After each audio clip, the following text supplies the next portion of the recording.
Okay.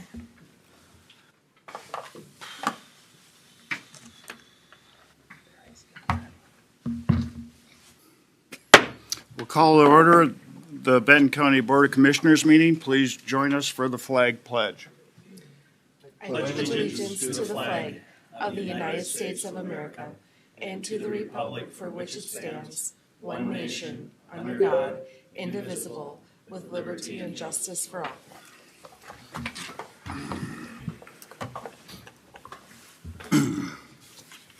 Note that all commissioners are here. Approve or amend the agenda. Mr. Chair, we have one item to add. It's consent item number 8, the collective bargaining agreement with Local 49 representing property management. Again, consent item number 8. Move for approval of the amended agenda, Mr. Oh, Chair. excuse me. Do we wish to have some discussion regarding the APO representation in Washington, D.C.? That underneath you? Sure, let's do that as the, excuse me, the last item under Administrator 925, again, Washington, D.C. lobbyists through APO. Again, Mr. Chair, I'll move for the amended agenda. I'll second it. Okay, we got a motion and a second. Any further discussion? If not, I'll call the question. I'll say aye. Aye. Aye. Opposed, motion carries. County board meetings are broadcasted live and video recorded on YouTube. Please refrain from speaking from the audience area and come to the podium so that the viewers can hear you. The county board observes Robert's Rules of Order for its meetings, so please obtain the board's chair's consent before addressing the county board. Public comments are generally reserved for the open forum segment or public hearings. However, public comment on other agenda items may be allowed at discretion of the board chair. As we begin today, please turn the cell phones off or turn them on vibrate. Thank you. Open forum, public input and informational matters not requiring action by the board. Before we get started, I'm going to read a statement. Open forum segments on the agendas of county boards, city councils, and school boards are common features. Benton County Board agenda has included an open forum for decades. These forums provide an opportunity for public to share concerns and information with their elected officials. We as elected county board greatly appreciate hearing from the public because it allows us to hear from you directly. This board intends to keep an open forum on our regular agendas so that we preserve the means of direct communication between the board and the residents. You may have seen as you entered the boardroom today a statement at the back describing county board policies for open forum. These policies were created almost 20 years ago. Looking back at some board meetings from the time, it appears some public conduct during open forums have become very personal and disruptive.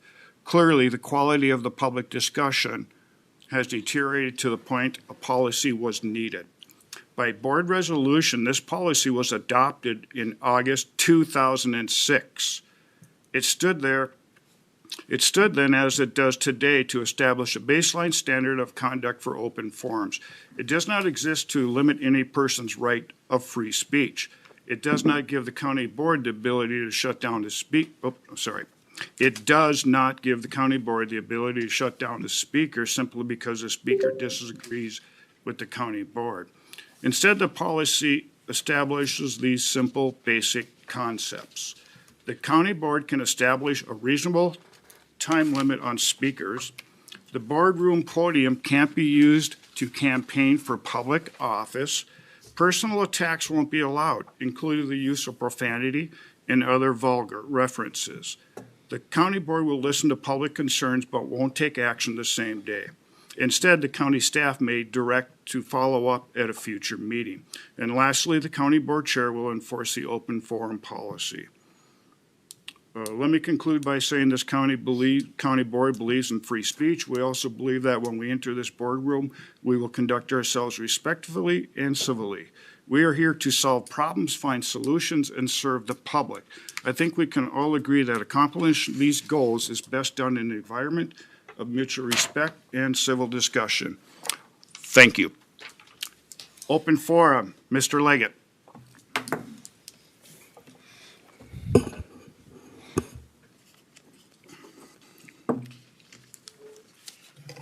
Okay, I got some questions. How come Benton County has a wheelage tax and Morrison County doesn't? And the roads in Morrison County, I think, are a hell of a lot better than Benton County.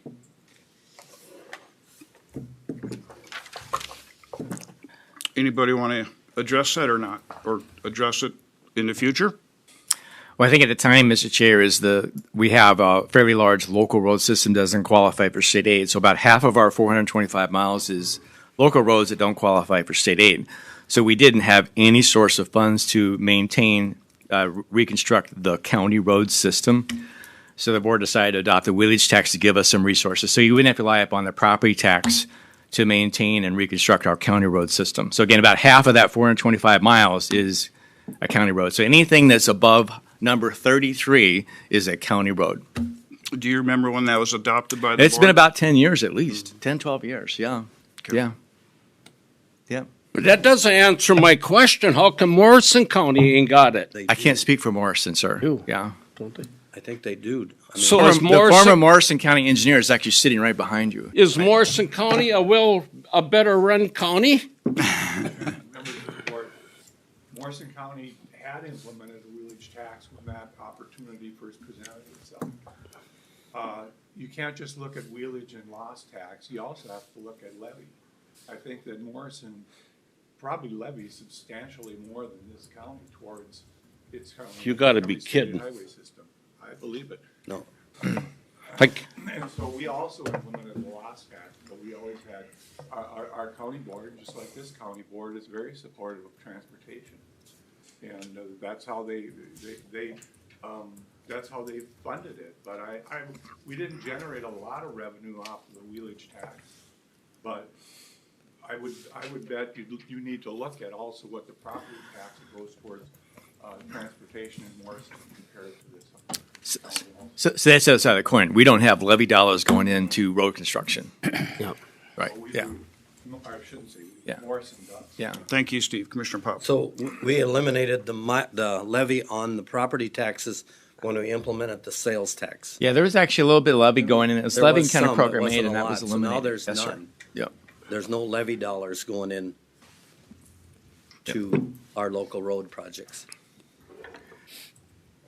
it was on my deal, wheelage tax, Yeah, wheelage. and you got that county tax, what, 5 cents? Half a cent. Or half a Half cent, cents. whatever the hell? Yep. 0.5%. Then I got another question. Bill Paradise bought this up at Coffee. You guys got these big signs like 8, 10 foot long? Who pays for them? You know, this road was funded by your sales tax. Why you put them signs up? Them ain't $100 signs. 8 or 10. I believe Chris is using the local option sales tax to pay for those, and I think the board wanted the folks to see, okay, the board adopted this local option sales tax. Here was a project that was a result of that. In other words, here's how your sales tax dollars were spent, so people could see this is done as a result of that. Yeah. But that money was supposed to go for road repair, not signs. Right? And then my next question is ditch authority. Morrison County got more ditches than Benton County, and they ain't paid a dime in assessment. So how do you guys justify, I don't know, how many million you got in that ditch fund? I mean, they took me for, I think, almost 1,200 again, and you haven't touched that damn ditch and you haven't looked at it. Where's that money going? Are you gonna do any ditch work this year? We'll have to come. We- We'll have to come back when we have ditch authority. We did redetermination of benefits in our ditches, and Morrison County did not. Right. And that's why the assessment was there. We already paid one assessment, Yep. and we got one this year. And you're gonna have another one come August again, I'm sure. And you ain't doing a damn thing in them ditches, are you? We've worked on quite a few of the ditches. The ditches, someday, it's hard to explain. Ditches are brought forth, ditch assessments, ditch and that is all brought forth by the people that live on the ditch when they petition. It's not brought by the ditch authority. Yeah, but you got the money in there. Why are you taxing us if you ain't doing anything on the ditches? So that's incorrect. No, that's not. Does that money go into general funds so you can pay for the $40 million Taj Mahal? All the money that's collected goes into each district, each ditch separately. Okay, so if they got assessed for ditch 7, that went into ditch 7. Ditch 12, same thing. Every ditch that gets assessed goes into their own fund. Is anyone overseeing that? Look at the shape of Minnesota with all the fraud. Is there any fraud going on here? Well, I hope not. Well, you hope not. That's a hell of an answer. That's all I can give you right now. And then I seen in Sauk Rapids, whatever you call it, you guys gave yourself, how do you justify another, I know it's 4 hours more, another $30 an hour per diem. It's not per hour, it's just per diem. Per And then you have to have at least 4 hours to collect that. Yeah, I know, I read that. It got to have 4 hours. But you got 2 meetings a month, right? Yeah. I'm sorry, I'm on 27 committee meetings, board. Yeah. How many, we're all about Numerous. the same. So, Well, your salary is based on 2 meetings a month, right? No. We have a ton of other committee meetings. We got AMC, I chair the APO. I mean, there's numerous meetings. Okay, all these special meetings you get additional pay? No. I got to be concerned about my checkbook. You guys are stealing me blind.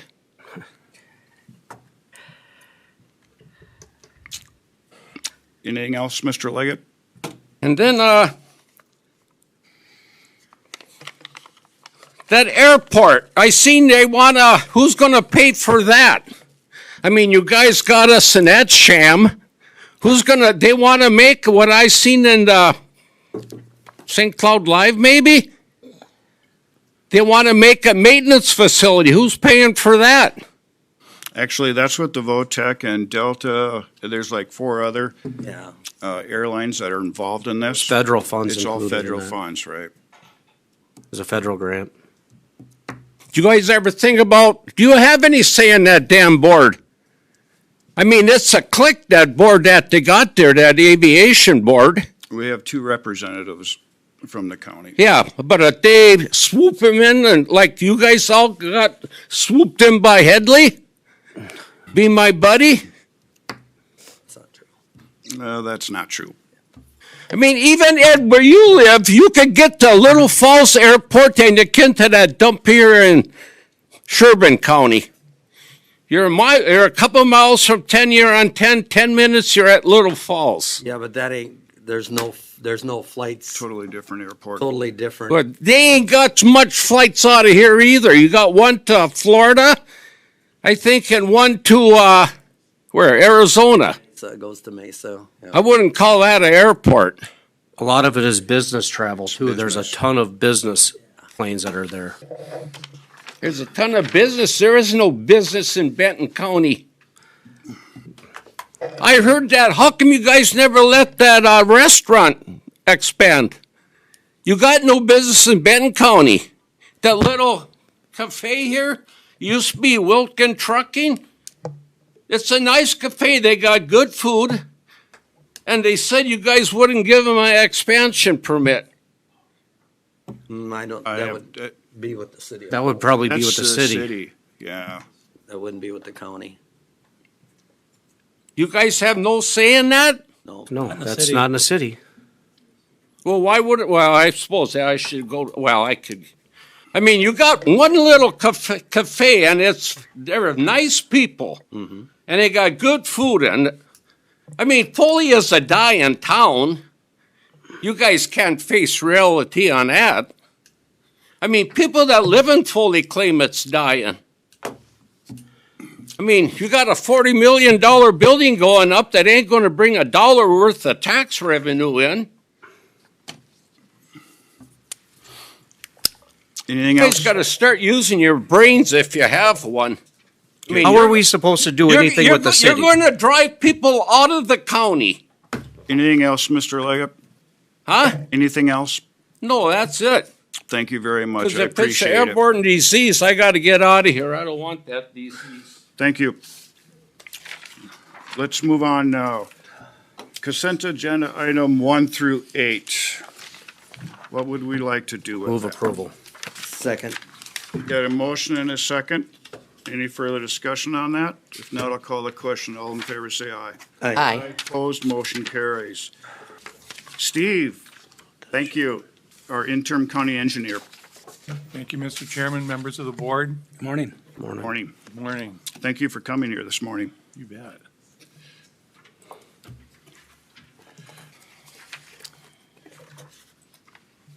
A little nervous, haven't done this for a little while. But today I'm asking for the board's consideration and action to authorize WSB's preliminary and final design services amendment number 1 for the County State Aid Highway 29 improvement project. And I'm well aware that this county board knows more about this project than I probably ever will. But with that said, I'd like to go through a little bit of the history for the record so that we can demonstrate how we got to where we are. The CSA 29 improvement project is a construction of 2.5 miles of new highway beginning at the intersection of CSA 29 and 1 and extends easterly to its termini with County State Aid Highway 3. The project will construct a missing link in the Benton County's transportation system and will provide a number of benefits for this county. Some of them include it's going to provide a safe and efficient land access and for housing and commercial developments on the east side of Sauk Rapids. It's going to build a major segment of the vision for a ring road around the St. Cloud metro area. And it also provides that additional route to serve the St. Cloud Regional Airport. The project's been on the county board's radar for a long time, probably over 25 years. It's had its starts and stops over that time period, and back in 2006, 2007, major amounts of work were done, environmental work. Environmental assessment was completed and signed off on. A right-of-way was acquired. But it was an expensive project. Local resources weren't available to move the project to construction. But then it appears that in 2023, this county board made a decision that it's time to get this project done. RFPs were requested and WSB was selected to do the work. At the same time, the county board actively worked with your federal legislative delegation. And in 2024, you're notified that $5 million was set aside and designated for the construction of this project. The county moved aggressively to complete the work and gain approval and review approval, and also Federal Highway Administration's authorization to move the project to construction. But like so many good ideas, the devil's in the details. And like remodeling an old house, the more you got into it, the more you had to do. Changes in the development area, changes in development of the area, and stricter environmental requirements and regulations required that additional work was going to be needed, and work that believed to be able to be salvaged and submitted as a part of the review process had to be redone. Kind of the main drivers of that work were a new category exclusion, where the initial RFP had contemplated that the existing category exclusion document could be updated, but it ended up having to be completely redone. A new environmental assessment had to be completed. That was probably the biggest cost in this amendment. Alignment change had to take place in order to avoid and mitigate wetlands. And as soon as you make a change in an alignment, then everything that goes along with it, it's like a domino effect. new hydraulics, new floodplain analysis, all those things have to be reworked. And that was another expense that ended up occurring because of the fact that wetlands had to be avoided. And then the final portion here is that with some of the new construction in the area, the noise analysis indicated that there had to be mitigation for noise. And that has yet to, there's work yet to be done with that and how that may be mitigated.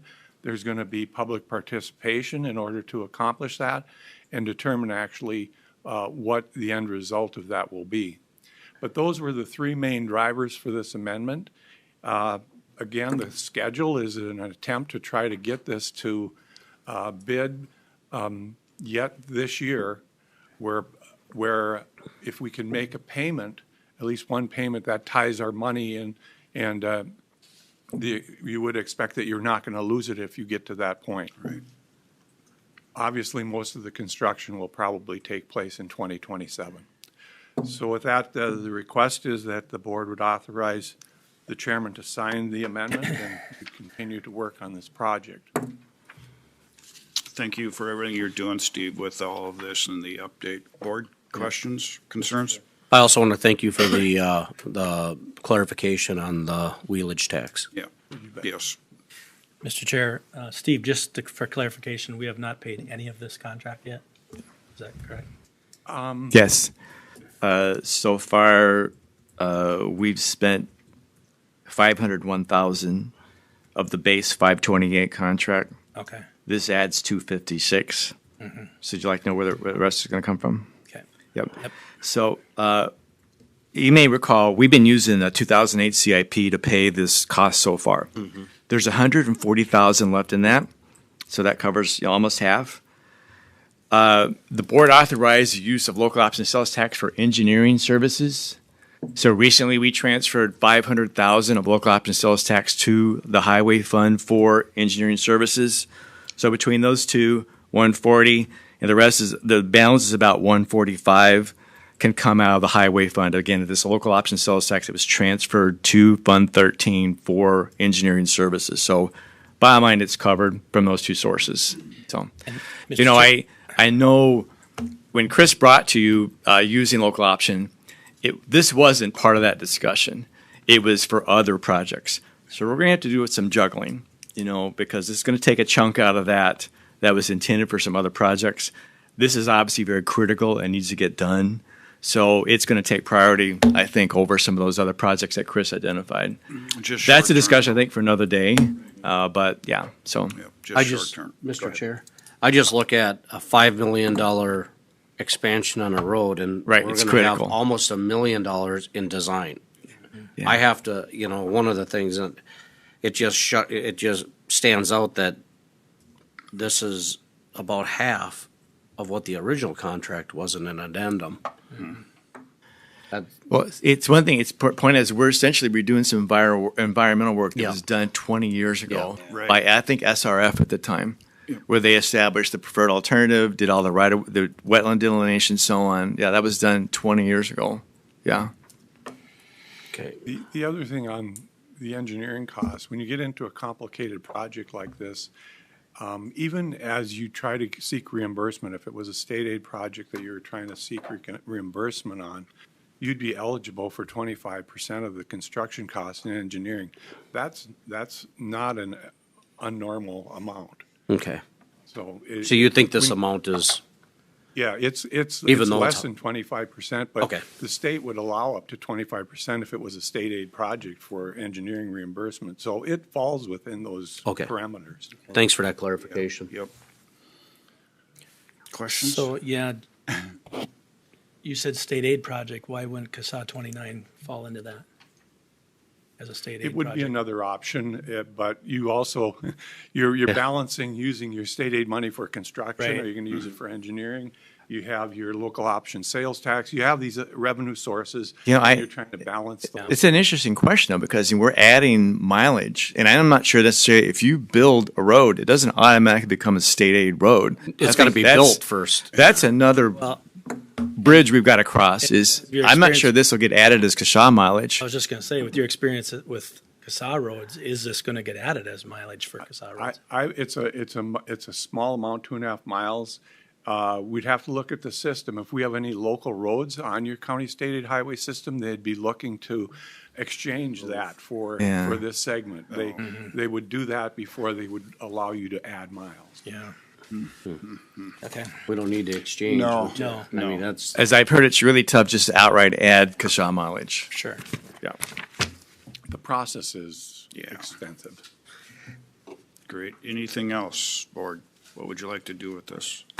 I'll move approval of the addendum number 1 to WSB for $256,820. I'll second that. Okay, we got a motion and a second. Any further discussion on this?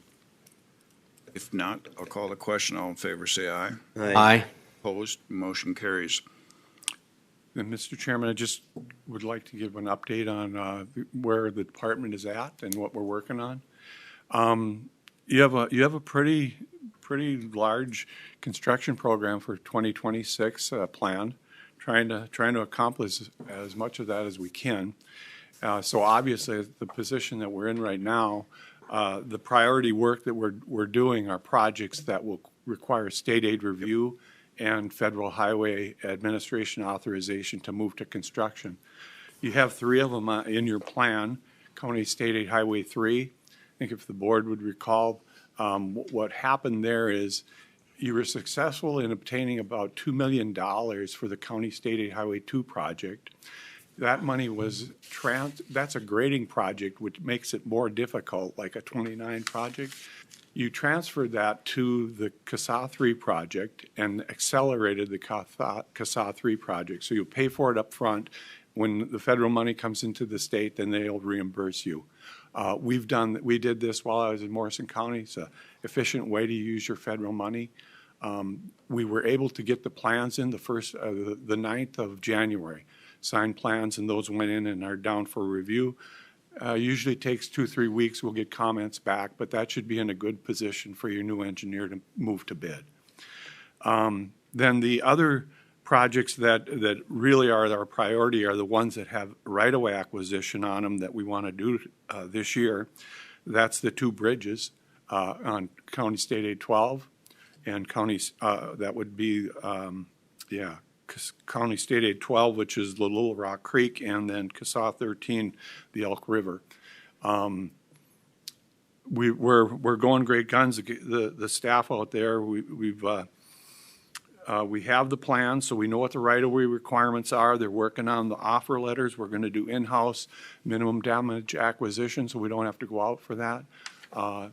And then we'll prepare offer letters, and staff will try to negotiate that right away ourselves.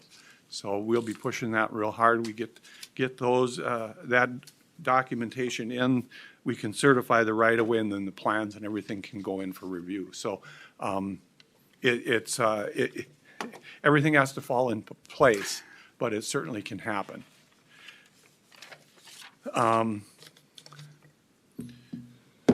Otherwise, staff is going to be, we're going to be filling in with the other projects that don't require state aid review. There's a number of projects, they may be state aid projects, but they're going to be funded with local option sales tax.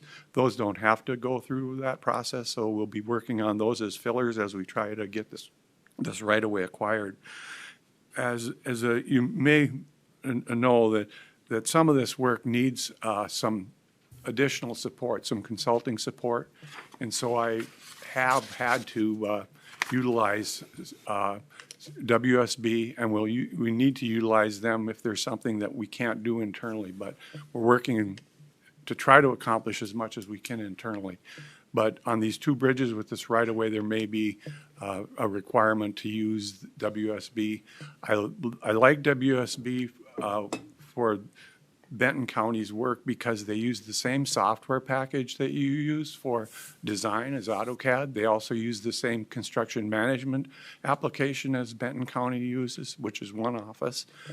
So those things make things easier for our staff as we transfer and deal with the consultant in trying to accomplish obtaining this right away. So that's kind of That's, the other project, I should say, is CASA 2, which is a reconstruction project for 2027.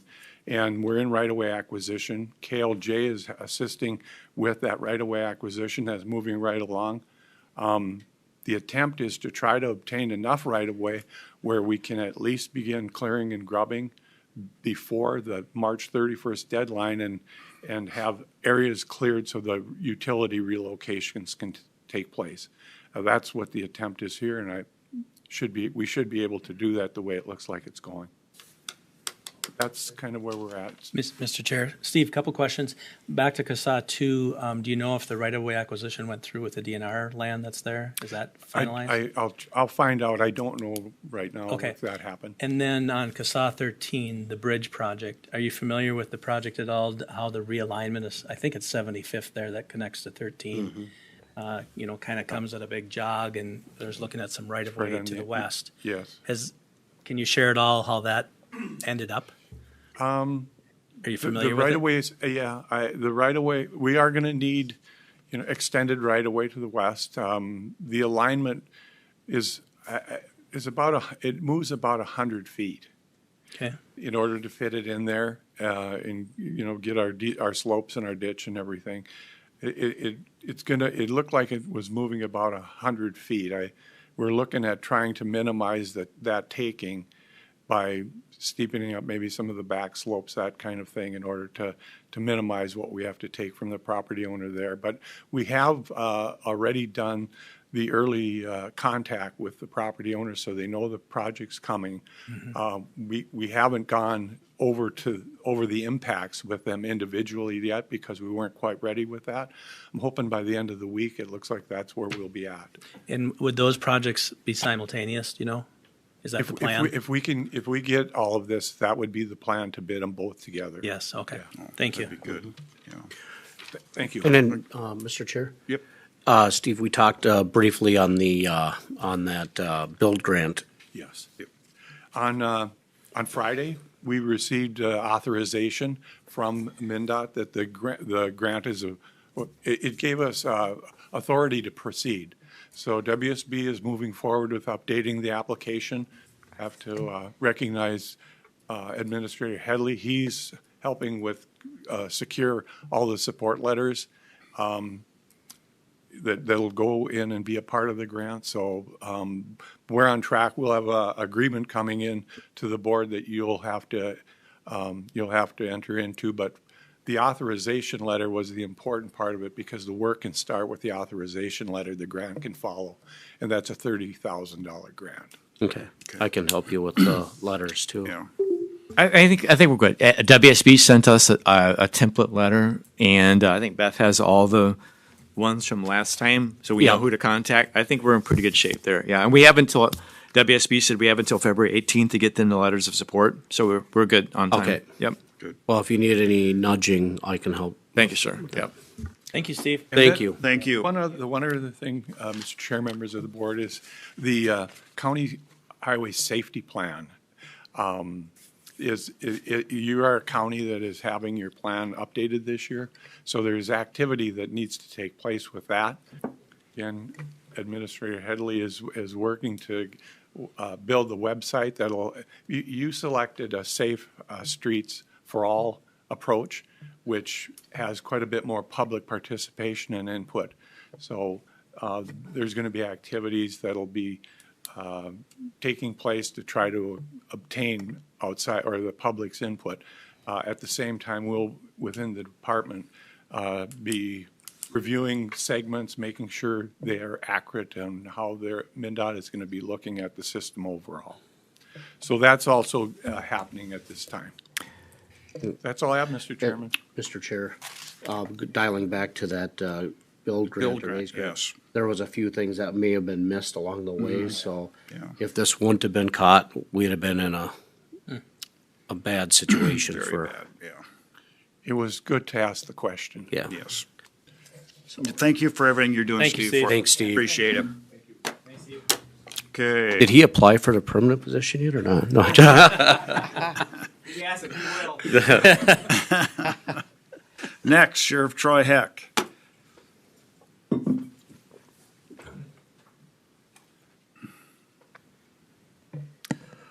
Good morning, Commissioners. Good morning, Sheriff.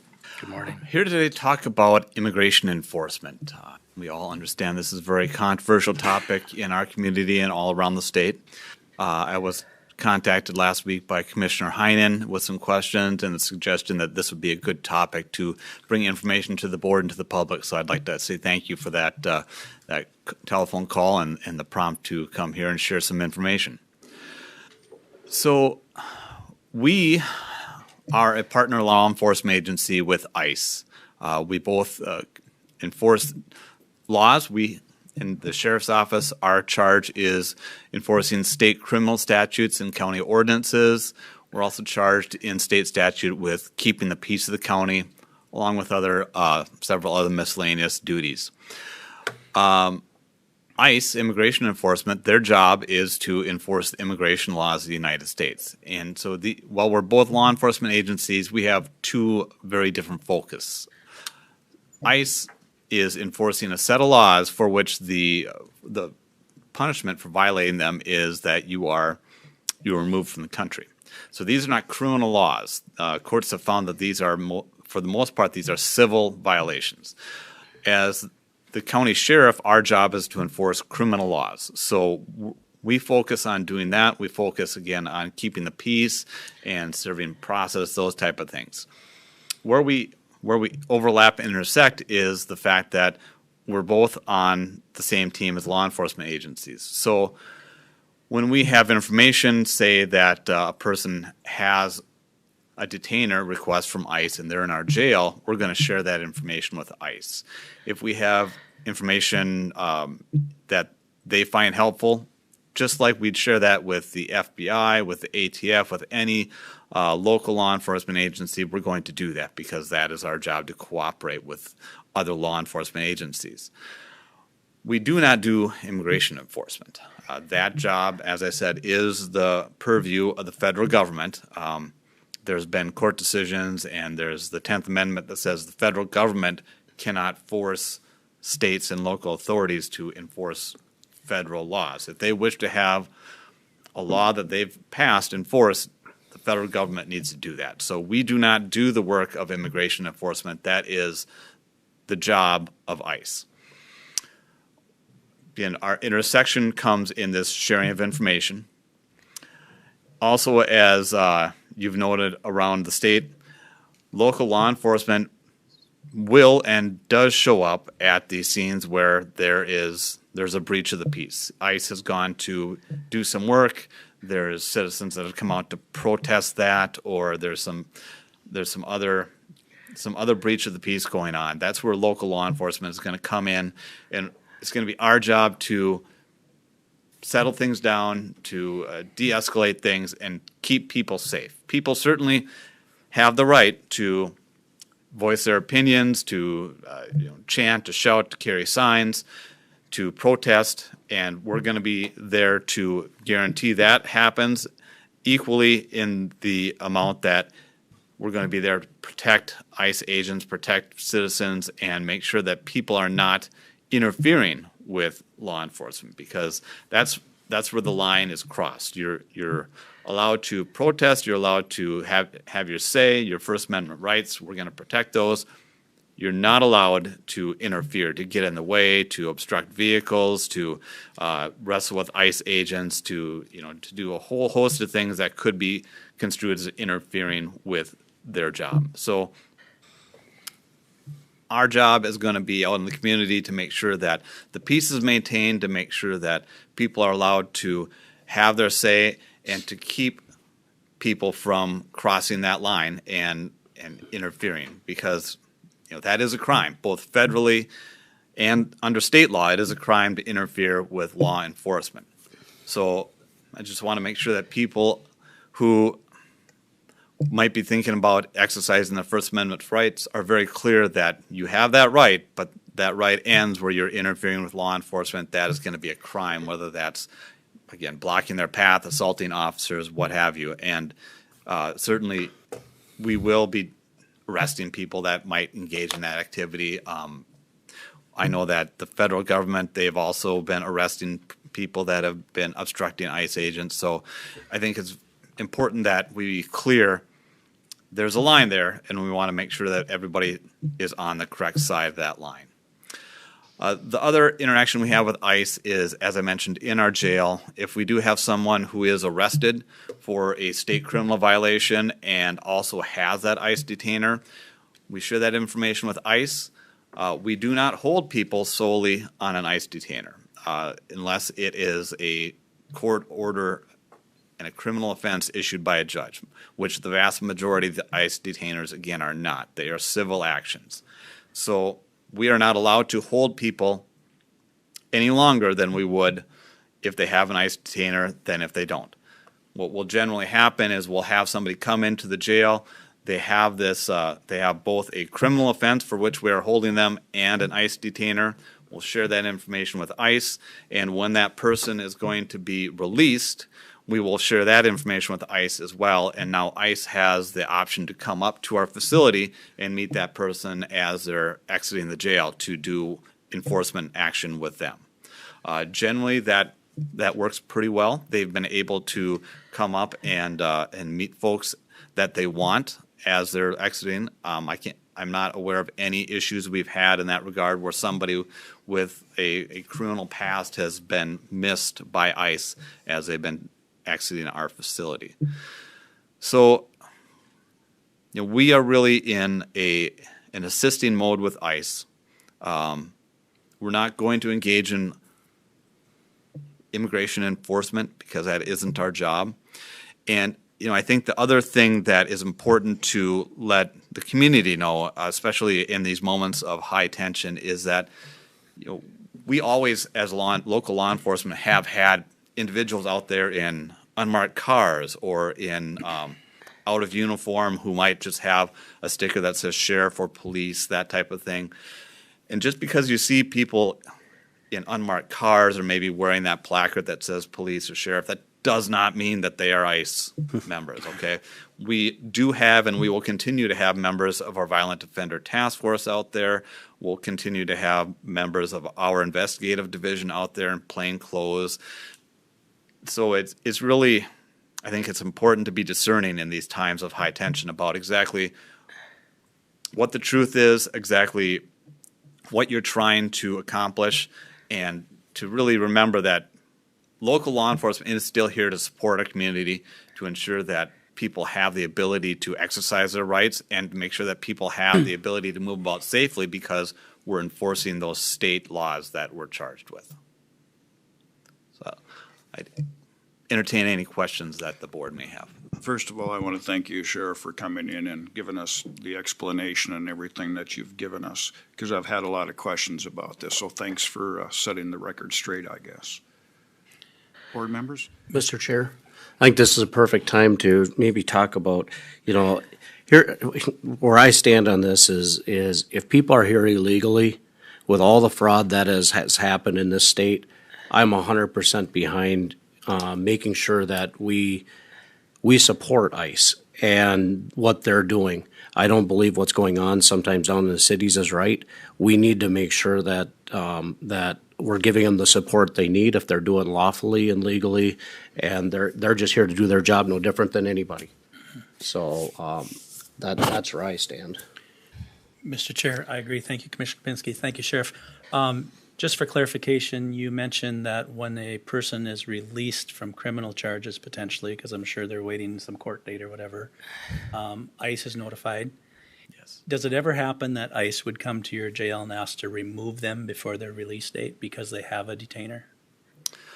So we are always going to process our criminal charges first and hold the person for the criminal aspect that they've committed. So we don't release people to ICE prior to either their bailing out or the expiration of that reason for us to hold them. Yep, okay, thank you. Just for clarification, thank you. Have we had anybody that you had to release to ICE in recent memory? It happens occasionally. It happens more often in the summertime when we have migrant workers coming in that are working in a rural area. But, I probably once a month in the summertime, maybe 2 or 3 times a month, where we'll have somebody come into our jail with an ICE detainer. Okay. Mr. Chair, one more comment. I just want to back up on my comment a little bit because I think everybody has put themselves in a position where, like, I don't care what it is, you look back and go, God, I would have never thought that of my neighbor or my friend on something that has happened. We don't know who, you know, who's legal, who's not, and who may have did something that is very bad until it's, you know, you find out about it later on. And you always go, God, I would have never thought of that of John Doe, right? Mm-hmm. That's kind of where we're at right now with some of this ice. It could be your neighbor, it could be your friend, it could be whatever. They could be involved in a lot of drug cartel. They could be illegal. I mean, there are going to be a lot of circumstances that go along with this, and that's what I think. What I think ICE is trying to get to the bottom of right now. You know, I'd like to add to that. I share your sentiment that the federal government certainly has the ability and the mandate to enforce the laws that they're supposed to enforce, and that includes immigration enforcement. And I also understand the concern that people are reporting what they see as questionable tactics, and that there's some concerns about, is this being done constitutionally? Mm-hmm. So all the entities in the government that are performing these immigration enforcements, you have ICE and you have Border Patrol that are here. Both of those entities have a way that you can submit as a citizen or whomever complaints about something that you've seen. If you have concerns about the actions of an ICE officer or Border Patrol agent, there's a process that can be followed, just like there's a process if somebody objects to something one of my deputies has done. That should be reviewed, and there should be people that are looking into that and making sure that, again, the people under their charge are acting constitutionally. I have an excellent staff that understands that, and excellent supervisors that make sure that we're doing that. And I'm going to presume that that holds true with the federal government. If people have complaints about something they've seen, I would urge them to seek out those forms online and submit a complaint and provide as much detail as they can. Great. Thank you. Truly appreciate it. Thank you, Sheriff. Thank you. Chair. Thank you. Mr. Chair. Oh, Troy, sorry. I'd like to say thank you too for everything that you do and what your officers are out there doing. And I would like to say to Jared and Scott both too that those jobs that you guys do, whether it's local law enforcement or ICE or federal, whatever that is, it's important. Thank you. People forget when they're protesting and they're getting in people's faces and everything like that, it's taken the attention off of what could be happening behind them in a touchy situation. So, I mean, there's a lot of, I don't want to be put in those positions, I can tell you that. So I thank you for everything. And I guess I'll add one final thing. I'll echo the sentiment that came from Chief Oxton last week about some of these tactics and some of these protests, and that, again, we want to keep safety in mind, and there's some fundamental issues about some of these tactics, like following people who they think are ICE, and some of these other tactics that Chief Oxton highlighted in his press release. And I would echo that we just want to make sure people remain safe, and that whatever you're considering, if you wish to protest ICE, that you really put some thought into what are the tactics that you're going to do and what are the possible consequences, and to make sure that you're doing it safely and legally. So, Just like we all want to go home safe, Yep. they do too. Yep. Thank you. Thank you. Thank you. Appreciate it. Monty, Regal Solar update, sorry.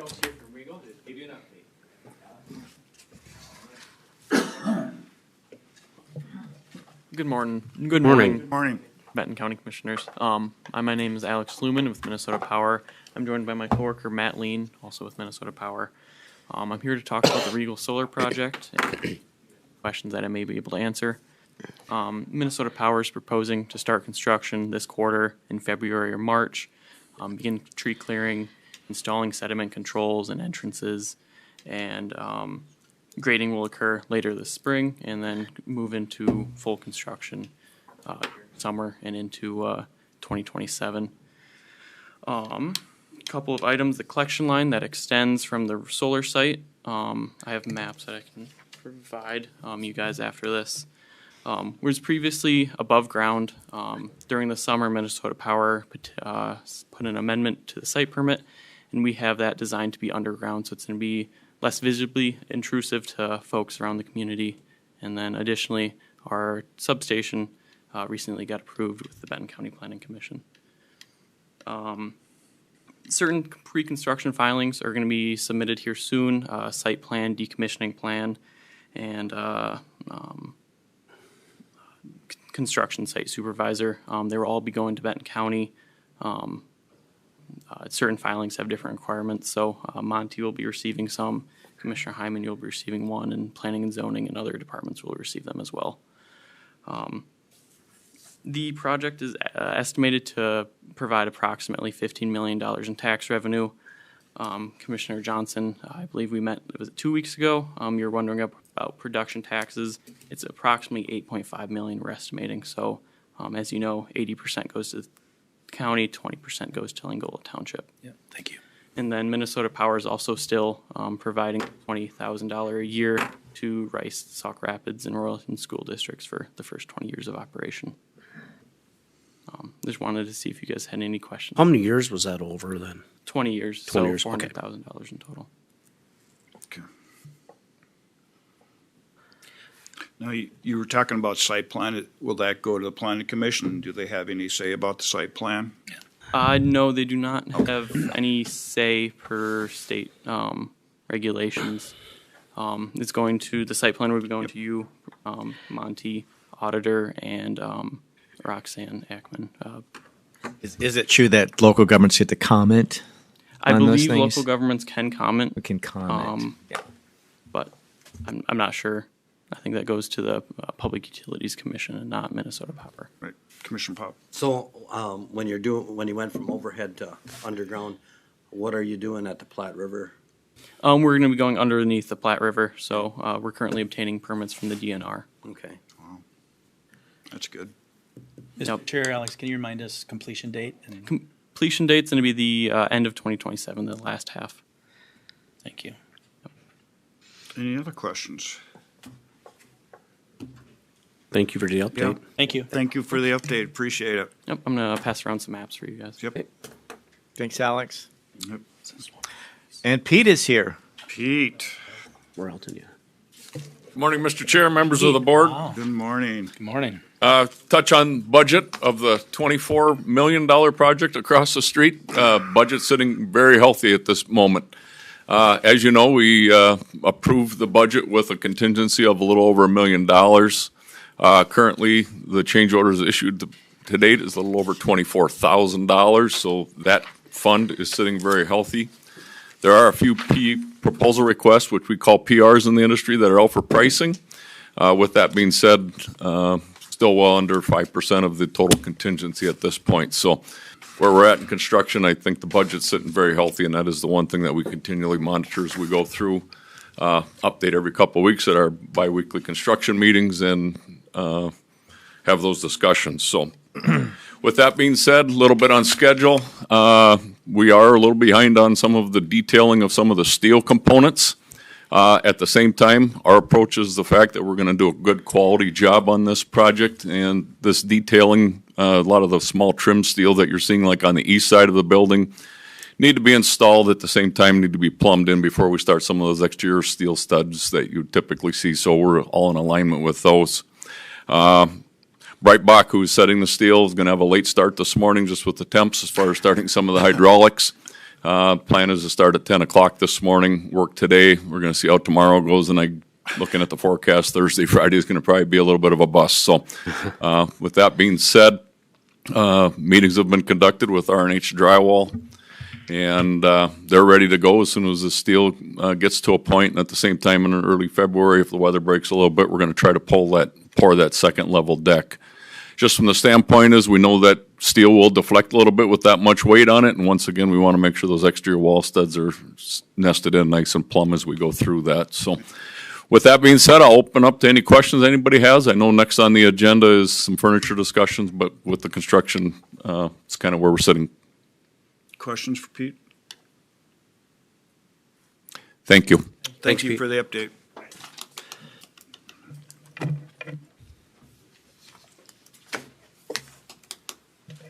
Right. Let's move on to our FFE. So your building committee paid visits to two FFE providers in the metro, Fluid and Continua. And based upon the discussion from that group, it's a recommendation of our committee that we go with Fluid. And a few reasons behind that decision, Mr. Chair. We obtained what we describe as sort of sample pricing on a typical cube and a typical office. And when it comes to that sort of pricing, Fluid is the winner there with lower costs in terms of a standard cube, a standard office. So that's one check mark for them. I think secondly, too, is I think we developed a really good connection with the people in terms of the folks that we'll be working with on this. Again, no discredit or disrespect, of course, to Continua. Very professional, great folks. I think, again, just we had to make a decision somewhere, and I think the scale tips towards the folks from Fluid. They do have a great local representative based out of St. Cloud and had great references from the city of Sauk Rapids and so on. So I think, again, the check mark goes to them for the people side of things, too. Another factor was what I call soft costs. So that's like design, project management, and installation. And based upon their estimated soft costs, Fluid's about $20,000 less than Continua on that area. And I know we're going to have some more discussion about that coming up this week to try and kind of put a box around those soft costs with Fluid. So based upon all those factors taken together, the people, the cost, the service, the installation techniques, so on and so forth, put those all together in a basket. It looks like I think Fluid is probably the best way to go, Mr. Chair. So I think what we're looking for you today is really just more a nod of approval that you're comfortable going with Fluid. And then we're scheduled to have a meeting Friday with Fluid, again, to try and establish not to exceed numbers on these soft costs and understand, okay, once we agree on a soft cost cap, what is that going to get us in terms of like hours and commitment and so on? So again, really more just looking for a kind of a nod of approval today that you're comfortable going with Fluid, and then we can get started. And Evan is here if you have additional questions. Myself and Commissioner Gopinski traveled to the city to look at both individual. I'm sorry, I can't even think anymore. Both companies, and we couldn't. Either company would have did. They have great equipment and all that, and great furniture. So, and the cost actually is relatively close, though, too. I think that's important to point out, Mr. Chair. Maybe just a little backtrack a little bit on the process. Is we initially interviewed four companies on state contract, right? Narrowed it down to two, and then visited in person those two. Again, talked to their staff, toured their warehouses, toured their showrooms, made reference calls on these two, quite a few reference calls. So there was a lot of process and due diligence is the term I think people use that went into this decision. Again, cost, people, service, and so on. And I should also stress, too, is that these companies are part of state contracts. So that takes care of the bid requirement, so to speak. So in state law, if we buy off of a state contract or through a national purchasing alliance, that satisfies the bid requirement. So we've covered that requirement. We're similarly doing that on technology too, on some of the technology pieces. Yeah, you're taking that same path with technology. Yeah. So that's where we stand, Mr. Chair. Any questions, Commissioner Kopinski? This would all just for reference again. All of these costs were included in that. Yes, sir. Correct. Yeah, the design development budget included a $1.5 million provision for furniture, fixtures, and equipment. Right. Yeah. Okay. Yes, sir. So it's all included. Any other questions about this? I'll make a motion to proceed with Fluid. Second. Okay, we've got a motion and a second. Any further discussion? Now I'll call the question. All in favor, say aye. Aye. Aye, opposed. Motion carries. Thank you. All right. Mr. Chair, a different item. At the board goal setting session recently, the board discussed the open forum policy. Reviewed its history. There was a consensus to change the time limit contained within the policy from 5 minutes to 3 minutes. So We found the original resolution from 2006 and included in your packet, and that's all we did. We just simply changed the 5-minute limitation to 3. So asking for your consideration of the revised resolution. I'll move that, Mr. Chair. Second. Got a motion and a second. Any further discussion on that item? If not, I'll call the question. All in favor, say aye. Aye, opposed, motion carries. Thank you. Thank you, sir. So at also the goal-setting session, the county's representation to the Benton Economic Partnership was discussed.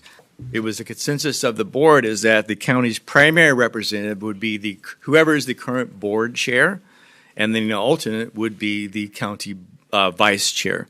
So looking for your consideration of that item. Monty, was this the recommendation of Amanda from BEP?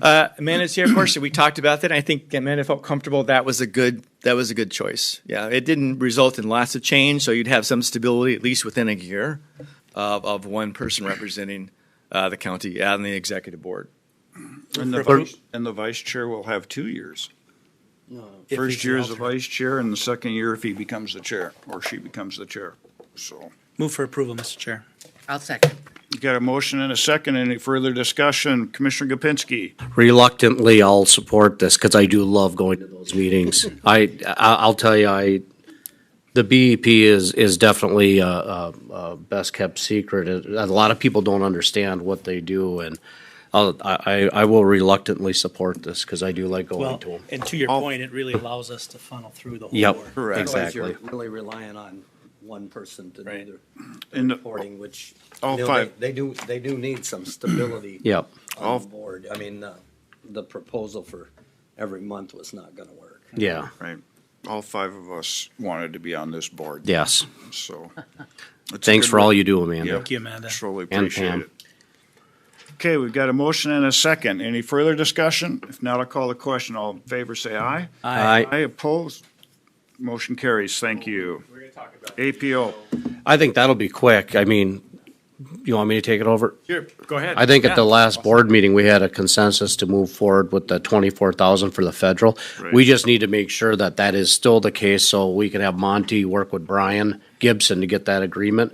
Because we don't want to get behind on the federal side, getting these monies lobbied for us, so. Especially when we've got the build grant due at the end of February. Yep, exactly. I talked to Megan last week, and Megan's like, people are lobbying like heck right now.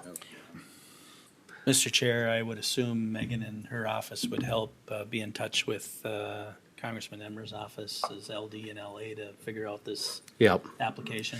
I figured potentially maybe myself and Commissioner Heinen could have a call with her after this all gets done and really kick that off and then I'd like to have weekly updates all the way through so that we can keep updating the board on this. Move Anything for else? approval if you need a motion? Or we got consensus good enough? It'll go through, Well, so there really won't be in a contract between us No. and APO. I think they'll just bill us, because they bill us now for our Yep. membership Right. in APO. I imagine they'll adjust the billing to include this additional lobbying services. Do you need to bring some funding options in front of us next Well, time, or what are your yeah, thoughts? To this point, right now, for example, we're paying the Larkin Kaufman out of board contingency. That's been, so 25 and 26, that's what that's working out. Okay. So it could continue coming out, this is 24. right, I mean, it could come out of board contingency for 26. If there's room there for it in 26. So, And once again, the whole goal on this, now it's gonna take time for all the jurisdictions to get there and it's gotta pass their boards too, but I do know Stearns is gonna be talking about it next week, the 27th. But I think the whole goal on this is to get central Minnesota under one lobbyist, pool our money to get us to go a longer way, get the money to go longer than just individually. Because we're all fighting for the same things in central Minnesota. There's only so much you can get funded by the feds. right. So that was the goal that we talked about out at our AMC, or not AMC, our APO tour at DC. Good. Thank you, Commissioner Gopinski. So you don't need a motion? I think we just need consensus. Yep. Okay. And we created consensus our last board meeting Yep. about this too. Okay, perfect. Thank you. Thanks. Let's moving on, land service. Roxanne.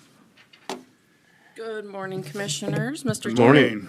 As I had promised, I brought back information on the per diems for the Board of Adjustment.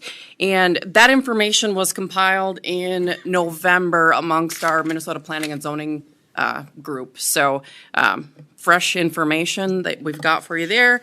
And I would say we're not out of line compared to the other counties.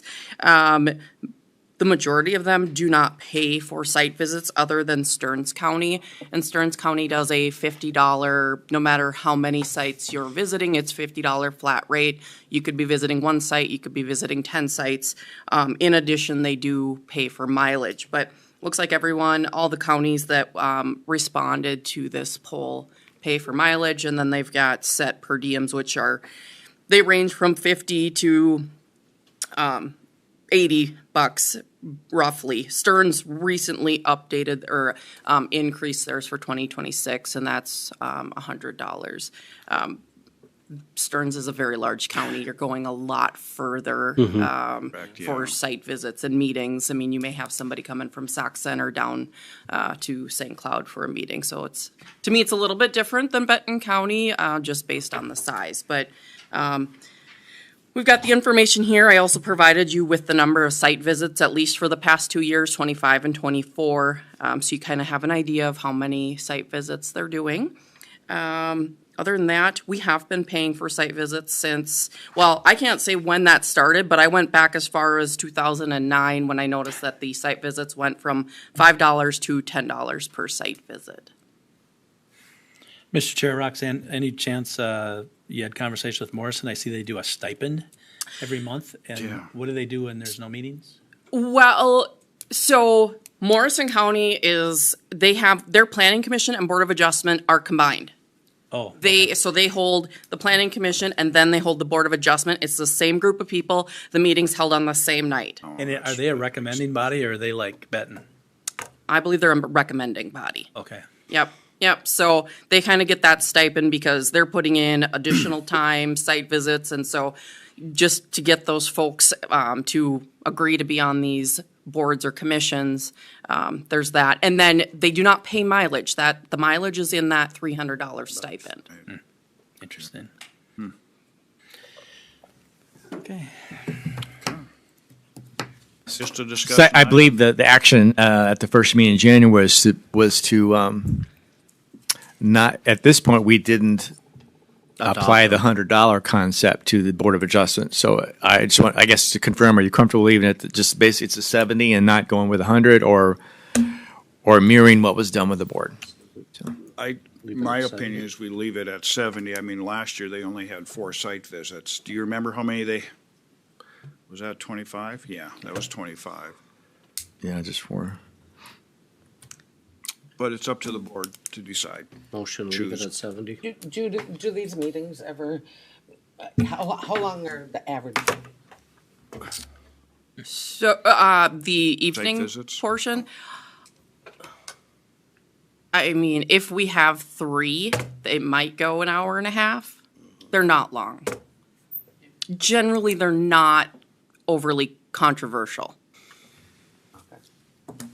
The site visit, what I've heard is that, they have to be during the day. And so you leave your job or your farm and you go to the site visit. By the time you get back, you've pretty much wasted a day. Yeah. And we do that every day as a commissioner. But we have to also look at how we can get quality people to do this. I agree with that too. I'm a little more torn. I'd be inclined to mirror it, but Yeah. it's a little bit of What do you mean, mirror it? to mirror it to the other. This probably sounds like the $100 wouldn't apply in most cases anyway. Yeah. As their means are short, right? Yeah. But at least everything's the same. Yeah. Makes things simpler. That's just I think. my thought, but I could go either way. me too. Were you gonna move on yours or? I didn't yet, no. Okay. I'm gonna move that it mirrors the county schedule, but even though the majority of the time it probably wouldn't matter, but at least it's mirrored. Okay. I'll second. Okay, got a motion and a second. Any further discussion on this? Now to call the question. All in favor, say aye. Aye. Opposed? Motion carries. Thank you. Keep going, Rox. All right. So I'll give you a quick update on the Land Services Department, starting off with the 2025 year-end report, just on the number of permits that we've received. You've got those charts in your packet. And so we're just kind of going to roll through those. In 2025, we have 31 administrative subdivisions, which are our 10 acres or greater, and then 14 boundary line adjustments, just adjusting that property line between two properties. We had 9 one-lot plats and 1 3-lot plat recorded, and then we have 3 additional plats that are currently in process. Looking at the permits for houses, accessory structures, additions, you can see houses were down significantly. We had 20 less permits for single-family houses in 25 than we had in 24. I think we can all, see what's going on in the world today and how it reflects in the permits that are issued. So we were down on our permits in general. And that extends into our variances and our conditional use permits. Everything was slightly down in 2025. This was kind of an interesting chart that Karen put together for me, and this is for single-family home permits by township. Gives you an idea of where those houses are being built. Not surprising, Watab is our highest number of single-family homes permitted. With a kind of a second place is Sauk Rapids Township. That's been increasing there. And you can see also where some of these locations didn't have any homes during certain years. So Granite Ledge in 23, Sauk Rapids also in 23. There were no permits in those. Permit value. So it's kind of as I said, with everything that's going on in the world, everything is going up in price. So our average home permit value went from $350,000 to $411,000. I remember starting here, 8 years ago, and to think $411,000 was just an astronomical number for single-family homes, but that's now the average that we're seeing. Accessory structures surprisingly remained the steady across from 2024 to 25. Looks like ag buildings went up a little bit. This is just sort of a chart, kind of gives you an idea on how those single-family home permit values went up by years.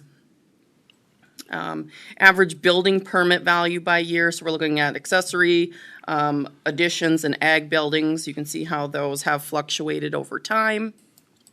Construction permits, the number of permits down for ag. In general, they've been down lately. And then zoning permits, your conditional use permit, variance, administrative subdivisions. Everybody's looking to split their property. I bet you I receive 3 or 4 phone calls every single day about permitting. By this point, I feel like I've probably spoken to every single person in the county. But someone new calls in every day. General building permits, we're down quite a bit in 2025. And it's just probably the amount of work being done is lower, or I don't know, maybe people aren't getting permits. And then we'll go into some of the project updates.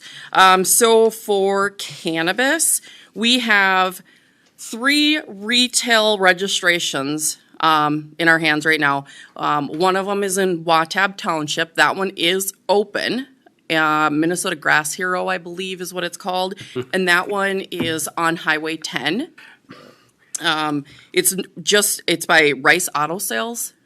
So there's that one. And I'll tell you, the applicants have been phenomenal to work with. They've been really good to get me the information.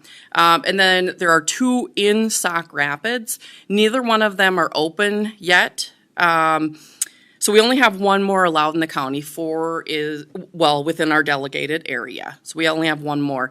The trouble with the registrations is that they have 18 months to open up. So if we get 4 registrations and on month 17 they decide to drop or withdraw, it's 18 months of time that maybe somebody else who does have a good business plan was unable to get into the county. The other struggle is that I'm not notified if the ones in Sauk Rapids do when they open up or when they get their full license from OCM, because I'm not the zoning authority for the city of Sauk Rapids. However, we are the registration component. So it's been a challenge working with OCM and getting through this process. It's difficult to get responses from them. You're basically sending an email to just a info email. So you may get, it may be weeks to months before you get any sort of response. It's been a challenge, but so that's where we're at on the retail registrations, and we've been notifying and the city. So like Sauk Rapids and Watab, we reached out to both of them, let them know that this was coming forward. I've had inquiries for Foley and Rice. Those didn't go anywhere, but I did reach out to both of them, asking questions about distances and verifying daycares, schools, things like that. So we've been in touch. Mr. Chair, Roxanne, on the cannabis management thing, has the state stopped the revolving door on their director down there? I mean, I think they were on the third one, did they? I don't think so. I don't know for sure. So there's nothing in place administratively from the state that contacts back the county within any kind of reasonable time? Months. You're just talking about this revolving door. Yeah. Yeah, just this revolving door. Just this one. They got bigger problems than that right now. Yeah, it's A challenge. we're learning as we go. Thanks. Yeah. So and so then there'll be compliance inspections, and that's annually after the establishment is open. So, for example, the one in Watab Township, the sheriff's office would do that inspection once a year now that the doors are finally open. Sauk Rapids, again, like I said, we don't get notified when it's open, so it's kind of, I'll have to try to keep tabs on it in some shape or form. Let's see. Regal Solar, they were here this morning. This was on my chart before I knew they were going to be here. So they've let you know that they're going to start construction on that and get going. And we did approve the substation back in the 12th, 8th? So 8th, I think. Yep. I got a question on that substation. I guess they would have been better to ask. Is the tax part of that isn't included in the tax of the whole solar project, is it? Wouldn't that be taxed separately like the one? Good question. I the don't answer to know. that. I would imagine it's separate from the solar project. Yeah. Because that's a pretty high dollar Wow. transfer station there. Which will generate some Yep. tax dollars. Taking up about 3.5 acres of property. It's located on a 40-acre parcel, but taking up about 3.5 acres. We did have that public hearing. Surprisingly, we had no one there. I mean, there was members in the audience, but no one spoke on the matter with any concerns. So that went actually relatively smooth. Do we have a classification? Is that going to be commercial, that particular part of that, do you know, or is there a separate classification? I don't have that answer. I'd have to ask Brian on exactly how they do that for substations. Okay. Yep. So, and then NextEra. So I participated in a hearing with the Public Utilities Commission on December 18th, and that was their final hearing. So the project was approved on December 18th. And just to kind of give you guys a heads up on, or just some information on the Public Utilities Commission, I was really impressed with that committee. And I think it would be great for if you had the opportunity. I think you can actually go back and listen to these meetings. But they were, I sat in early on, and there was a discussion on Otter Tail Power. And they really were advocates for the residents of the area, making sure that Otter Tail Power wasn't putting additional costs on residents of that area.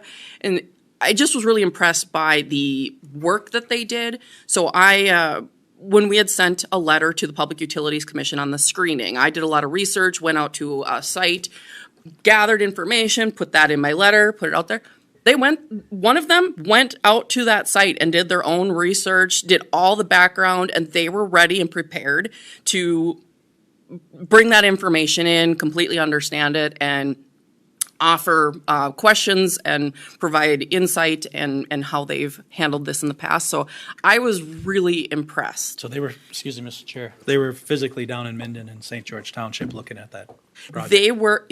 Yep, one of them, I know, I can't say the whole commission, but I know at least one of them did visit the site down here, and they did visit the site in Clearwater, just Yeah. near Clearwater there, to see what that berm looked like, and how it differs from the other one. They went there. Okay. Yep. That's good. Yeah, it was really it was eye-opening to me. So that the permit's approved, and one of the conditions was just to continue to work with the county on the visual screening plan. And I believe they're going to come to the February meeting with some ideas on a screening plan for that. They are looking at potentially an 8-foot berm with some native grass on top, not trees, but native grasses on top. At this point, they're kind of meeting us halfway on this, but the Public Utilities Commission they really looked at it from both sides, the property owner side of that property where the solar panels are going to be placed, and the residents across the street. So they are, let's see, so they're going to start having pre-construction meetings, then they're going to file a notice to proceed with the state, and they'll start construction around May of this year. But you may see tree removals. They've been working with the DNR on a tree removal plan. So that's going to happen probably starting the beginning or the end of January here, is they're going to have to clear out a bunch of trees, roughly 9 acres of trees. But they have to have that completed by May 31st. That's part of removal of vegetation with the DNRs. I think they have a deadline date, and that's May 31st. So hoping to have the project operational by Q3 of 2027. So this one's really going to start rolling. Are these about the same size, the Regal and the Benton? So the Regal is 119 megawatts, and I want to say NextEra is 100? 100, I think. Yeah. Yep. First phase. Right. Phase 1, yeah. Yep.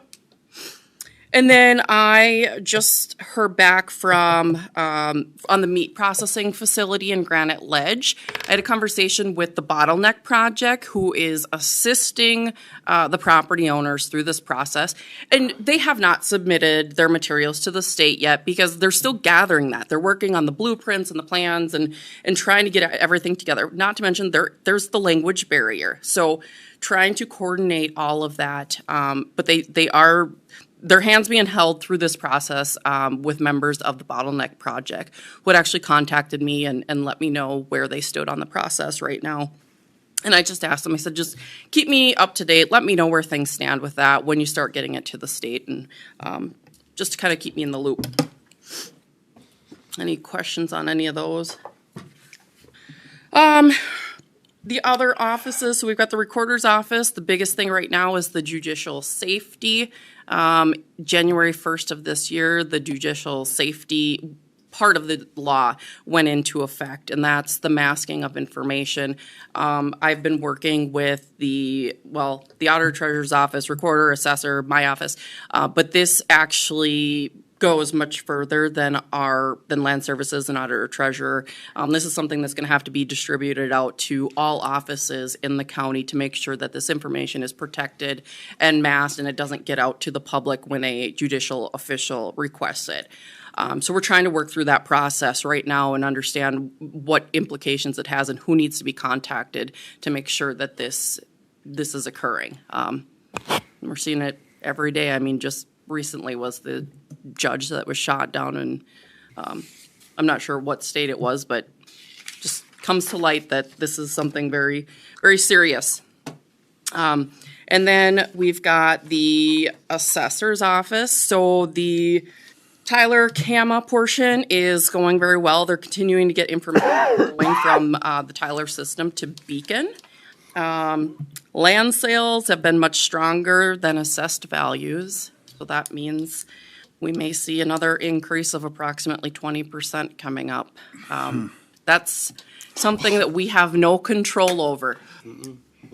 If they continue to sell at higher values than what they're assessed, that's what we see coming forward. So just, here's your heads up. Excuse me, Well- Mr. Chair. Is every, Talking all type of sales, residential, ag, So this right now is ag and rural vacant land. are upwards of 20%. Well, when that comes in front of us and the boardroom is full, I'm hoping we'll have people, Brian and everybody else here, explaining all of this. Yeah. Yep. well, it doesn't, I mean, we can explain it the whole time. I mean, there's nothing we can do about that. Correct. If somebody is gonna sell it for 100,000, but it's worth 80, Yep. it affects everybody. Yep. Mr. Chair, Roxanne, are you seeing that in residential also? Are you seeing that where things are selling above their estimated value? You know, that I would assume not as much, because Brian gave me this information, and those are the two that he pointed out was the ag and rural vacant land. I don't have that information off the top of my head, but I think he would have pointed it out to me if that was the case. So, but I can get back to you if you want me to let you know more of a Yeah, if you percentage. just can shoot me an email. Okay, that'd sure. be Yep, fine. absolutely. And then we have one assessing agreement currently being reviewed by the attorney's office. This is the Mayhew Lake, where the county will be signing an agreement with Eric Skogquist to continue assessing, but he will be a contracted employee of the county versus the township. So that will be coming forward probably in the near future. Mr. Chair, do you know how long a contract that is? Is that So it would be, let's see, 2027 through 2029. okay? And, Mr. Chair, so the township and the assessor are setting that rate, then I assume, No, no? no, this is just the county setting the rate, and it's going to be, yep, it's going to be similar to what I think, I want to say it's around $12 an So the hour. only difference is we're going to use a contracted person in Mayhew Lake versus an employee at the assessor's Yes, office. yes, because there was a desire from the township to continue with that assessing agreement, and we felt comfortable extending an agreement with this individual. So. Other than that, yeah, staff appraisers will be doing assessment work in the county except for the city of St. Cloud and Mayhew Lake Township. So, with that, that's all I got for land services. Any Thank you. questions Thank for you. Roxanne? Apparently not. Thank you very much for the updates. Appreciate it. You're welcome. At this point in time, we'll recess the county board, and then we'll turn it over to Commissioner Johnson for the Benton County Ditch Authority. Thank you, Mr. Chair. Move into our ditch authority agenda for today. Please note all commissioners are here. Any amendments to our agenda? Adam, I see you're here. Anything you want to add? Okay, members? Okay.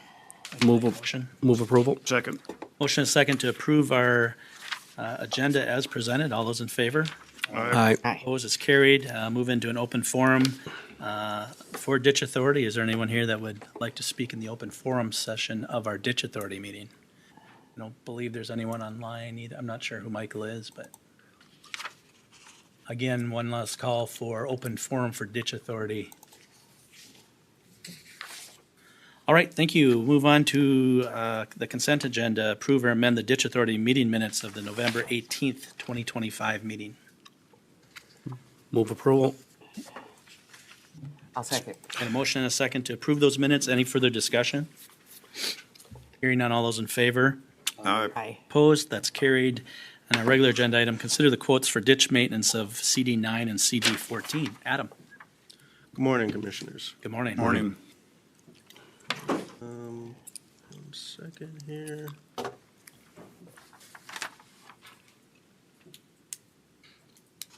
All right.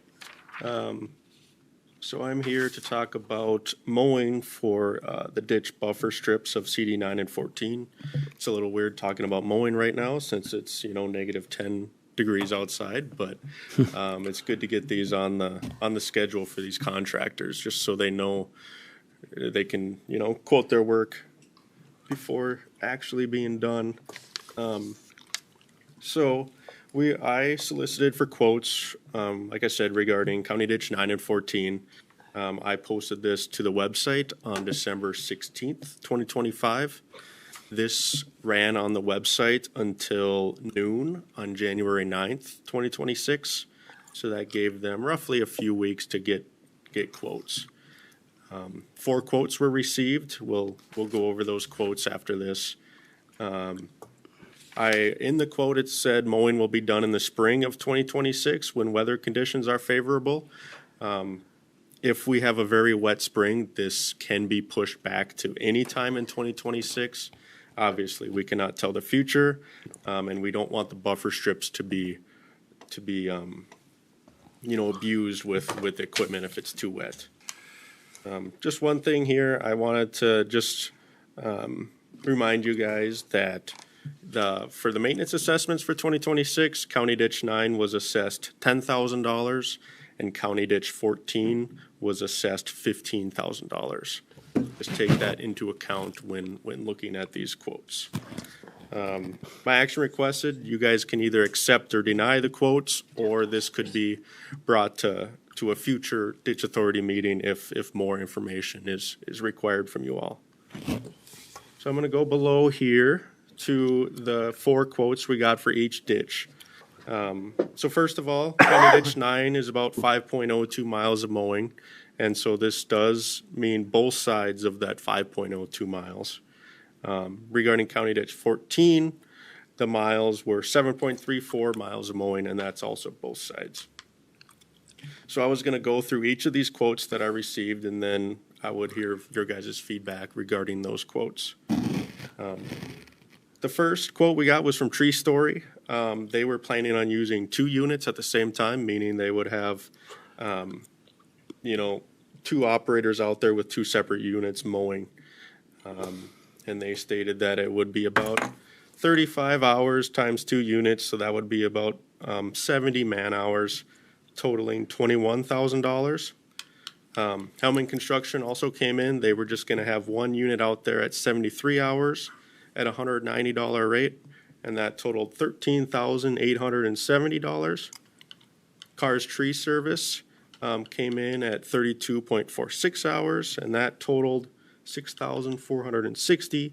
And M&L, which is Minnesota Landscaping, Minnesota Native Landscaping, sorry. They came in at just only 24 hours. And they have like a $400 kind of monitoring and correspondence fee along with that. So that was $6,352. They're kind of similar with both quotes. They just go up a little bit depending on the mileage, so I won't go through all of these. But you guys can see the totals for County Ditch 14 over here. Before I ask you guys if you have any questions, I did want to let you guys know that I did reach out to M&L just because I saw that they were the lowest bid, or the lowest quote, sorry, and wanted to make sure that, they had the equipment that could do county ditches. So I asked them, have you worked with other counties? Have you worked in ditches? And they got back to me and stated that they have a lot of experience mowing near water bodies and in wetter areas. I know the county has worked with M&L in the past, not on county ditches. So that's why I kind of wanted to make sure. And I wanted to ask them, I didn't ask them directly why their hours were what they were, but they said they feel confident that they can finish within about a 15% of the estimate. So let's say this is 24 hours. They said they could do it within 10 additional hours. Like they said, this is their estimate. It could come in below, it could come in a little bit above. They just wanted to let me know that they're confident that they can do it within plus or minus 10 hours of that. Adam, could you maybe expand a little bit too? I know you and I and Monty had a discussion in regards to an email to them confirming the type of equipment that they're using and that it wouldn't be detrimental to the buffer strips. I believe they responded in an email about that. Can you share that? Yeah. So they stated that they run egg tractors with rear or wing mowers, UTVs with tow behind mowers, and then they also said they have amphibious mowing capability when conditions require it. So M&L seems pretty confident that they can do this type of work. and not ruin the buffer strips. You know, my concern on that was when we did CD6, you know, Hellman did that with a track skid with a brush cutter. The ground was frozen though. Right. You know, and I had a little concern about what a tractor with a wing mower was gonna do on wet buffer strips. So that's why we kinda had that ask, but.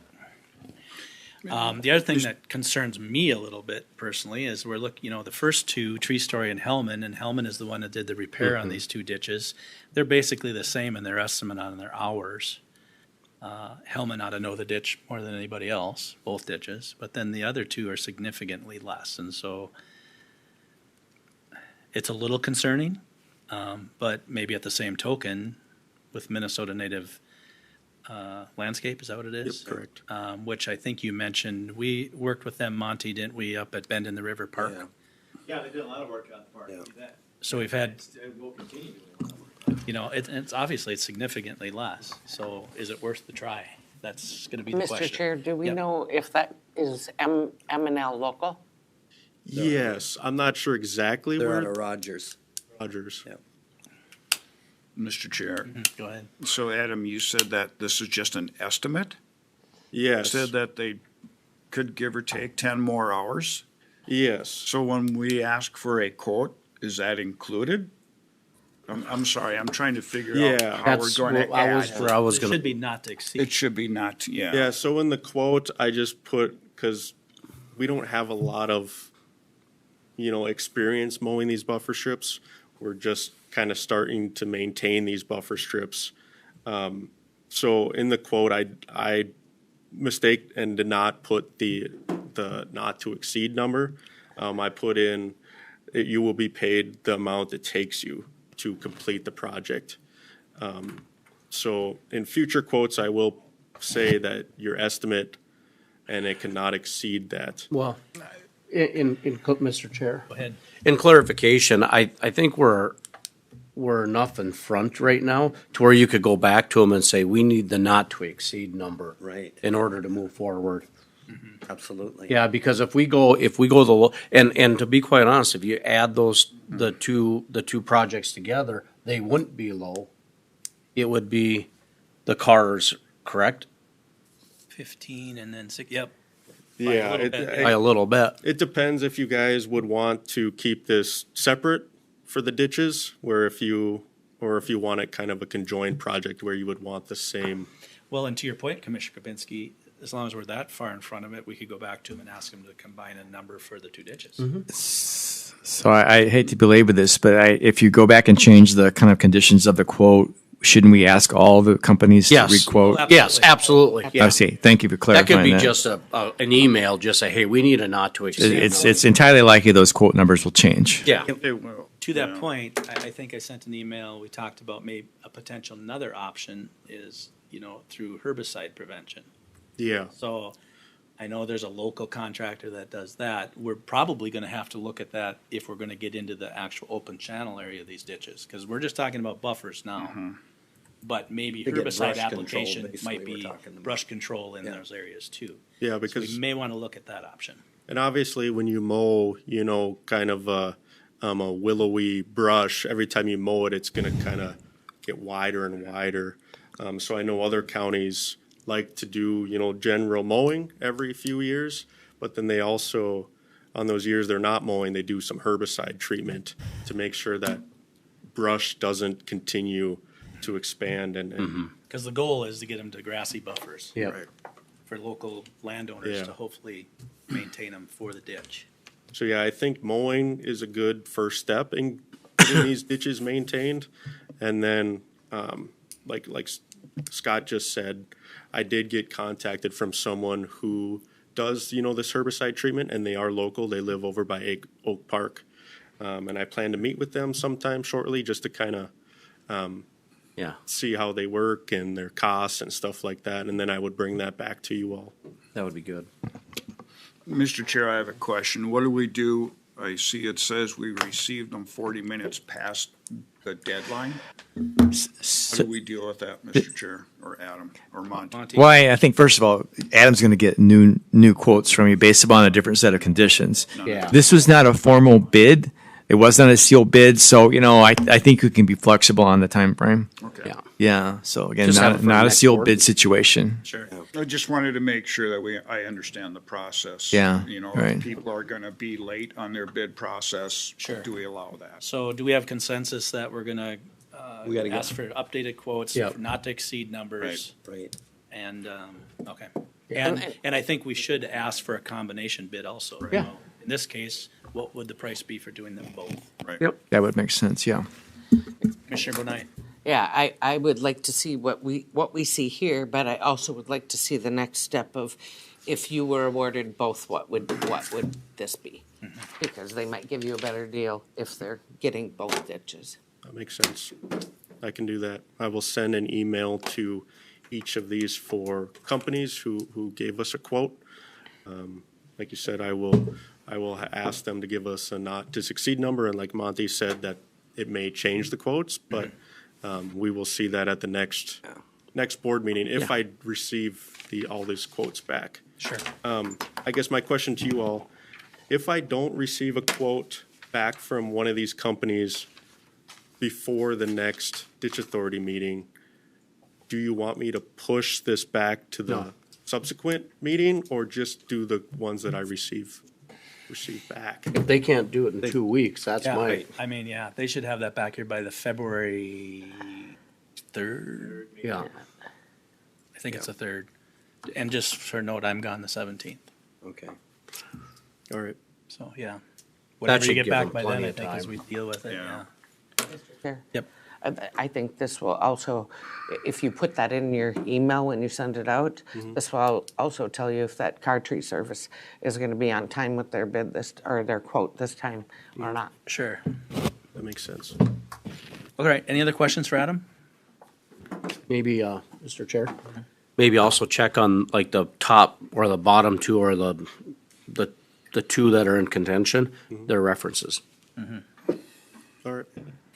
I don't think you have to worry about Minnesota native landscaping. No, I They're don't good? think so No, either. you don't have to worry about them. Well, and Hellman did the repair, And Harriman did the and the other repair. two I don't know. I don't know nothing about the car tree service. Yeah. But So, Minnesota native landscaping, they are all over Minnesota. okay, Yeah.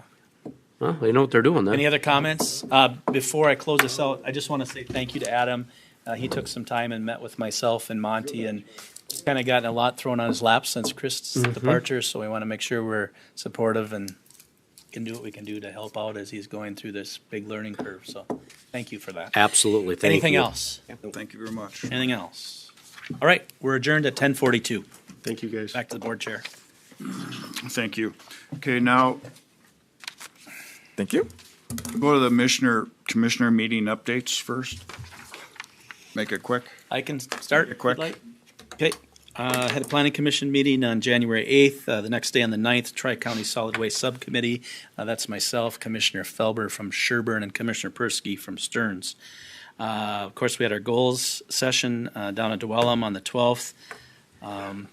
That evening, a lot of us were at the Sauk Rapids School Board meeting. It was, I thought, a very good meeting, update from them on their projects and what's going on. And we were able to update them on our projects and our combined projects. Had an FF&E meeting on the 13th. Also the ditch meeting that I just spoke of with Adam and Monty. 14th, the Highway 23 Coalition Board meeting in the morning, and then a building committee meeting later at the job trailer.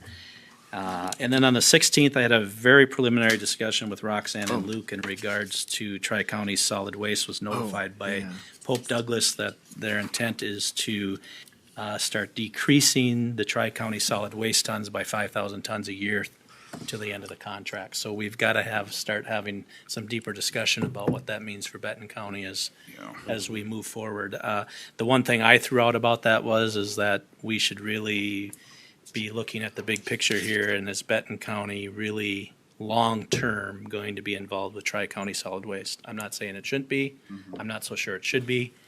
I think the three counties have very different priorities, and so maybe it's something that we end up staying together for potential grant opportunities, but maybe not in the form it's in today. I think this goes back to 1983, and it's changed considerably since then. So those preliminary discussions are happening at the committee level, and we'll have another Tri-County Solid Waste meeting, I think, on Thursday, and we did just find out the executive director from the Pope Douglas burner has, I think they said retired. They didn't say resigned, but retired. So that's going to be another challenge as we move forward with that contract. So that's all I had. Thank you.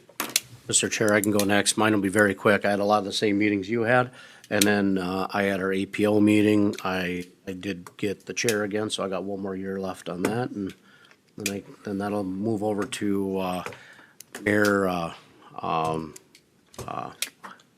Anderson from St. Cloud. Okay.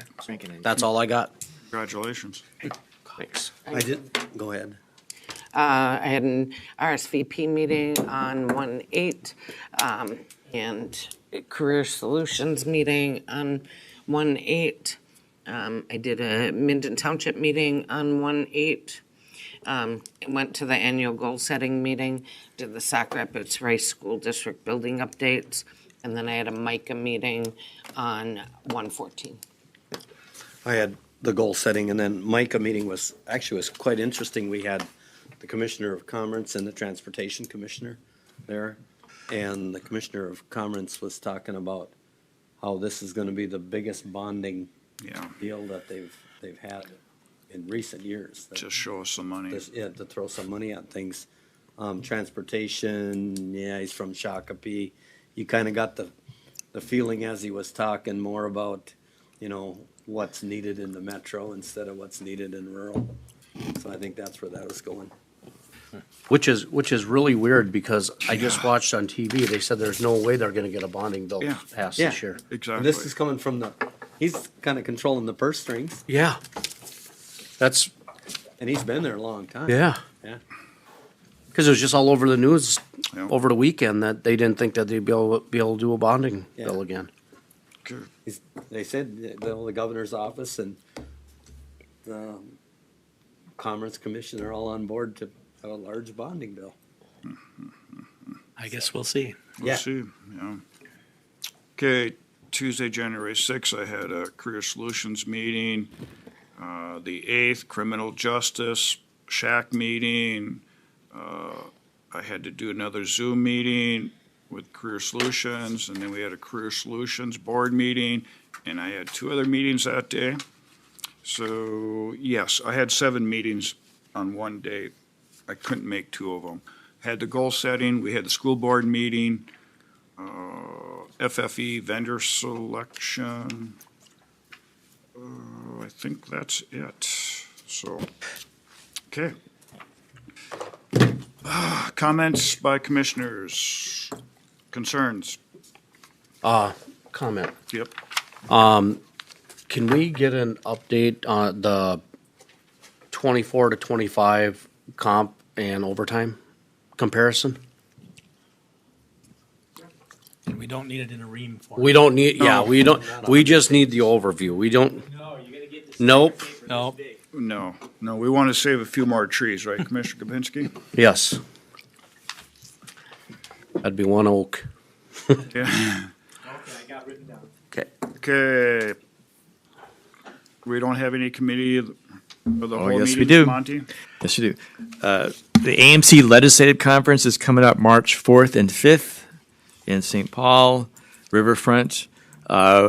Who wishes to go? Commissioner Kapinski? Yep. Commissioner Heinen? I'm planning Commissioner on Benoit? it. I may have to let you know of a change, but Okay, so everyone registered, and let Beth know if you need to cancel. Okay, again, that's March 4th, 5th, St. Paul, Riverfront. My guess is that may be canceled. My guess is that. I hope you all got the message right. They canceled that kind of commissioner training session coming up soon. Yeah, okay. Mr. Chair, one thing we did not set, though, was the employee forums. We've been doing those 3 times a year, and then the Human Services Public Health Committee, quarterly committees of the whole. So it might be good to get those on the calendar while we're here. So employee forums, again, 3 times a year. They've been at 8:15 before board meetings. So I guess the question is and I think the consensus was you'd continue having them here. Yeah. When would you like to kick off the first one? I'm just Wasn't- gonna say that I would like to get with our relationships group Yeah. and figure out what they've They been want to do. discussing at their meetings and stuff, because they talked about changing it to coffee with the commissioners. They had some. They just sent us all an Yeah, email too. they had some questions on stuff. So before actually setting that, I think I would like to, and they're meeting this afternoon, if we get done with what we need to get done with first. Okay. Well, we'll set aside for the moment. How about the quarterly human services public health cows? When would you like to start those? And those have usually been on a different day, typically Mondays at like 9 or 10. 8:30, we were doing them. 8:30, yeah. 8:30. We were doing them at 8:30. It's the time. Start time has kind of bounced around over the years. Again, they usually fall on Mondays. 8:30. Have they typically, I think, fallen on the Monday before board meetings? That's been the usual pattern. Yes. Yep.